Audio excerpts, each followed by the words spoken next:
What is up, everybody? This is Old Man Nolan, and I have got the treat for you today. This is the story of the Noglin. You know what I'm talking about, the cherry on the top of any serious PvP tribe out there.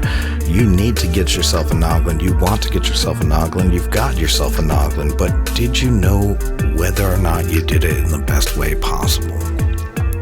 When you're done with this video, you will know for sure. So without further ado, let's fucking go. Alright guys, so we have a long video ahead, but what I wanted to do is give you all the information you need up front, and if you want to stick around for further detail, go ahead. By all means, we'd enjoy the company. Now, first thing you need to know is no stat affects taming at all. Only the level of the wild animal, okay? And that's what's called absolute base level, right? So if you see a 145 wild X, that's a 145. Its absolute base level is a 145, right? The reason why bred animals can't be used for taming is they have no absolute base level. Their absolute base level is 0, so they don't get any of those extra bonus points for ABL that a typical wild animal would get, and that's why bred animals will give you just only a small percentage. And that number is important because it helps determine how much taming affinity that animal needs to be tamed. So I feel like it's really important to mention up front that the two best animals in the game are in fact the Void Worm followed by the Bronto. I checked every single animal in all of the maps that have been made available, and that's absolutely true. No sense testing anymore. Number 4, feeding animals anything prior to going in there will not affect anything. Again, this goes back to absolute base level. The only thing that matters for your tame is its absolute base level against some hidden stats.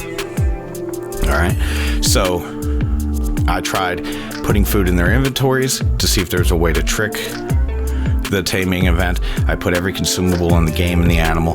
That didn't work. I also tried feeding the animals stimulant and narcotic before sending them into the taming pen because I thought maybe it had something to do with torpidity and I wanted to monkey with it that way.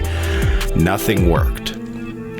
Next thing you have to understand is mutagen inside of your animal will not give it more taming percentage. So feeding mutagen to a lower level Bronto will not make it a better tamer because its absolute base level does not change. Nothing you do after you select the animal you're going to tame can affect how much percentage it gets. Next, by all means, put saddles on your animals. It will not steal from your taming effectiveness at all, but it will save your animal health. 7, leveling your animals doesn't change anything. Again, the only thing that matters is that the animal was wild at some point and you tamed it, and the level that it was when it was wild. What this means is that's good is that you can clone animals to save time. Once you have a good one, you have a good one. Now, here's some other notes. I did check into a couple of issues and glitches that had been available. One was using it on cryosick animals. I have not been able to replicate that since the last patch. I also have not been able to replicate the 125% taming effectiveness glitch, which was essentially a glitch where you fed in an animal, waited for it to go down to 0 again, and then started feeding it more animals, and that would somehow give you 125% taming effectiveness, which would result in a lot of free levels. It was a glitch. Apparently it's been fixed, so skip it. If it still works, let me know in the comments section, and I'll go do some more testing. Next, the other thing is that you can't cryosick the animals, and then finally, and this is the most important and useful for the taming, is that a Noglin doesn't have to be aggroed to you in order to be tamed by you. It doesn't ever have to know you exist, and the less it knows you exist, the better it is for your taming. So what happens is when a Noglin gets startled, right, which it does this little startle movement, similar to Troodons and other small animals, where it kind of like jumps real quick, it has what's called a 15-second flee timer that causes it to automatically run in like a serpentine type pattern, like it just launches itself off in a direction, and if it hits a wall, it just starts ping-ponging, right, for 15 seconds. And this is why the Noglin can be somewhat hard to tame, right, is that it's hard to get your animal on there in that 15-second window, especially if you pop that flee timer and then pop it again by re-entering the pen You'll see in the video down the road like how I kind of skip around that by I use the Brontos because they're tall, and then I also just kind of stay out of the way. I stay out of the pen pretty much except to get the animal out. But that's important to know because you cost yourself that 15 seconds. When a noglin gets down below 50% food, it will start to lose taming percentage, and that doesn't take very long because noglins don't have a lot of food in the first place. So try to avoid catching that aggro while you're doing the taming. Also, larger pens do work better because of that. The animal has a methodology that it uses to determine if it's stuck somewhere, and it causes it to do certain things. And so you don't want to trap it in too small of a pen. You'll see that I use two behemoth gates by 2 behemoth gates. I can afford that space. You may need to go with something smaller, but the flea timer is the reason why you need something larger. And that's pretty much the stuff you're going to really need to know to wrap your head around to do anything with the noglins in terms of like understanding how their taming works, and how to maximize your results with it. Now, that said, let's get to the rest of the video. So when searching for a noglin, you can go to the area where they spawn, turn on your visor, turn your gamma down to 1. If you can't do that on your server for some reason, then what I suggest is actually using your monitor settings to do it, or your TV if you're on Xbox. And this is going to allow the noglin to be surrounded by a really strong white outline as you fly around trying to track them down. Alright guys, so fundamentally what you can see here is voidworms are a pain in the dick to deal with. First of all, they want to fly around all over the place.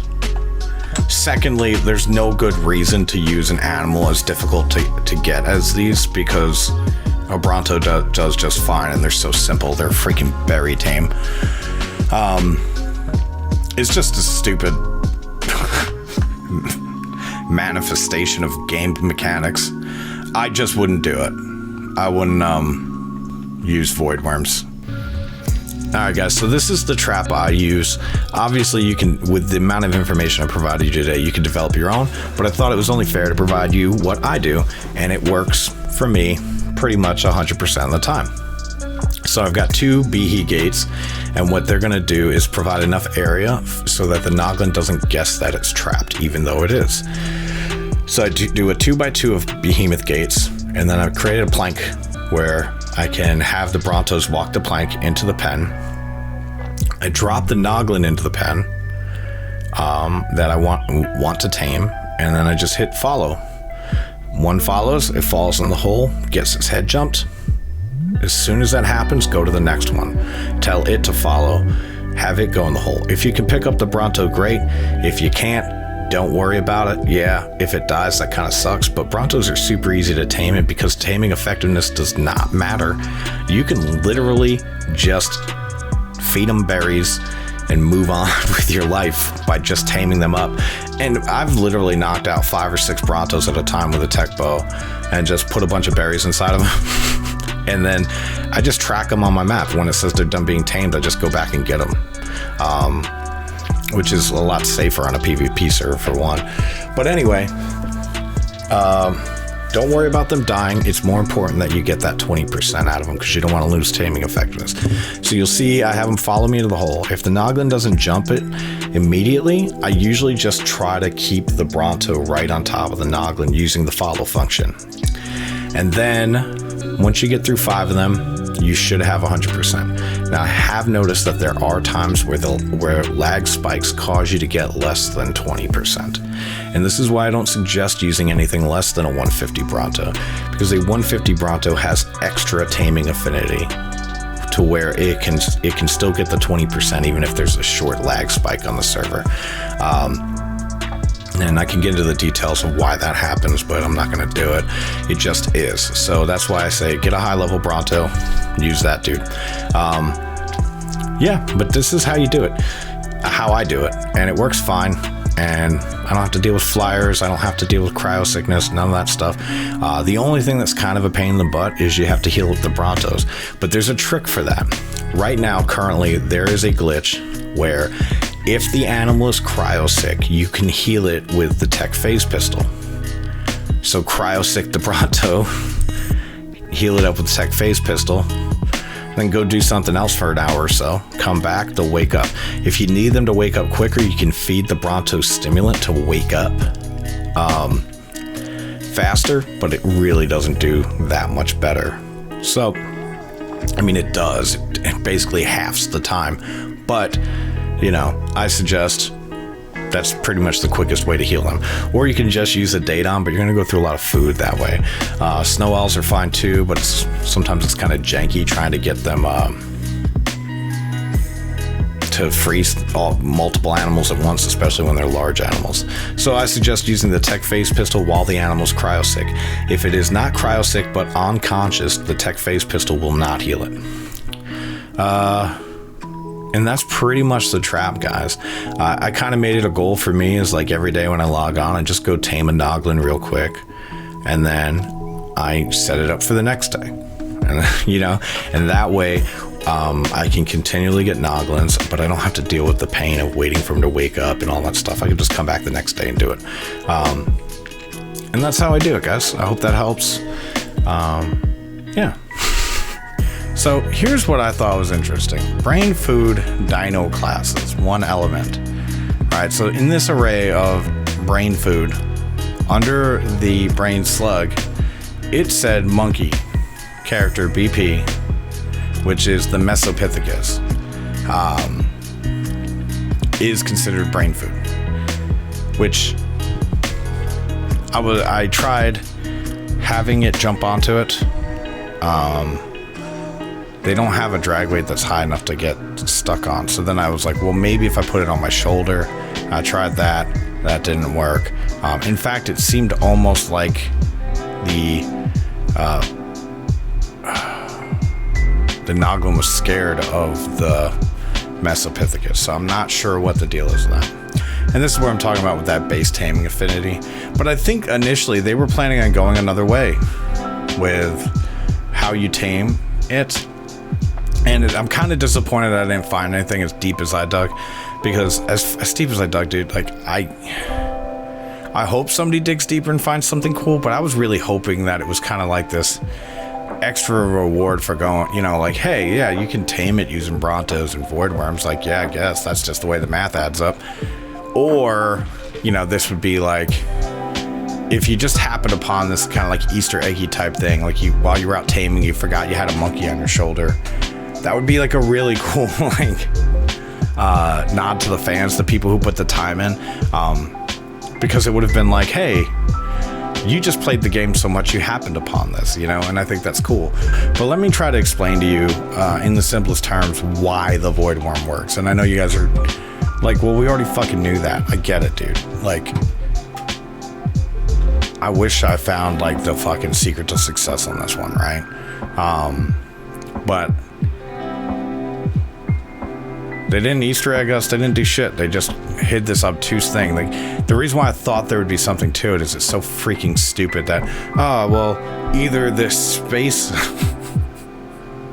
the space wyvern, or a Bronto that have nothing in common. I spent all week trying to figure out what they had in common.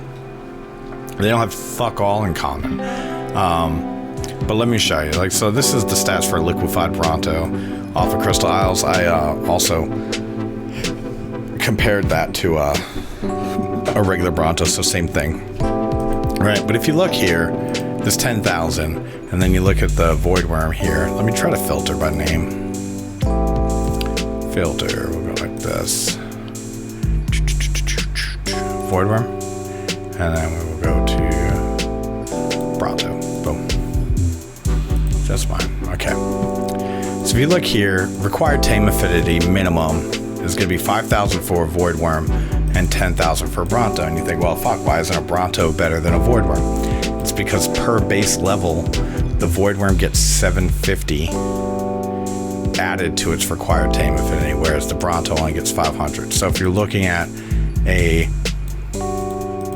750 times 150 level Void Worm, that's 112,000 affinity, right? Whereas when you look at the Bronto, it's 500 times 150. It's way lower, right?